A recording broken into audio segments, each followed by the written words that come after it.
চট্টগ্রামের রাঙ্গুনিয়া উপজেলার পশ্চিম পোমরা শিকদার পাড়া সমাজ পরিচালনা কমিটি ও হযরত আল্লামা মুফতি সৈয়দ আব্দুল কাহের তরুণ সংঘের উদ্যোগ এলাকাবাসী ও প্রবাসী সহ গাউছিয়া সমিতি ও যুব সমিতির সহযোগিতায় পবিত্র ঈদে মিলাদুন্নবী উদযাপন উপলক্ষে মিলাদ মাহফিল অনুষ্ঠিত হয়েছে। শনিবার রাতে শিকদার পাড়া জামে মসজিদ প্রাঙ্গণে অনুষ্ঠিত হয়েছে। সৈয়দবাড়ি দরবার শরীফের সাজ্জাদান শিন পীরে তরিকত শাহ সুফি সৈয়দ মোহাম্মদ মসিহুদ্দৌলা এর সভাপতিত্বে ও শিকদারপাড়া জামা মসজিদের পেশ ইমাম মাওলানা মোহাম্মদ ইকবাল হোসাইন এর সঞ্চালনায় মাহফিলে উদ্বোধকের বক্তব্য রাখেন শিকদারপাড়া জামে মসজিদের খতিব মাওলানা মোহাম্মদ জাহিদুল ইসলাম খোকন। কোরআন ও সুন্নাহ আলোকে তকরির ও বক্তব্য রাখেন উত্তর হালিশহর মাদানী শাহী জামে মসজিদের খতিব বিশিষ্ট মিডিয়া ব্যক্তিত্ব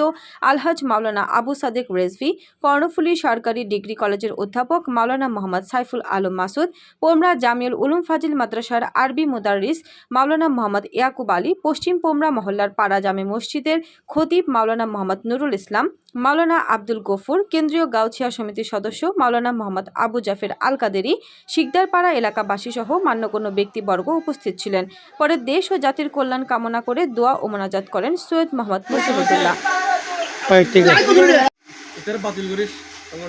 ربنا ظلمنا أنفسنا وإن لم تغفر لنا وترحمنا لنكونن من الخاسرين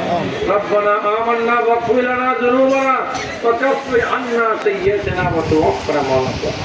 اللهم اهدنا عاقبتنا في الأمور كلها وجعلنا من خزي الدنيا وعذاب الآخرة مولاي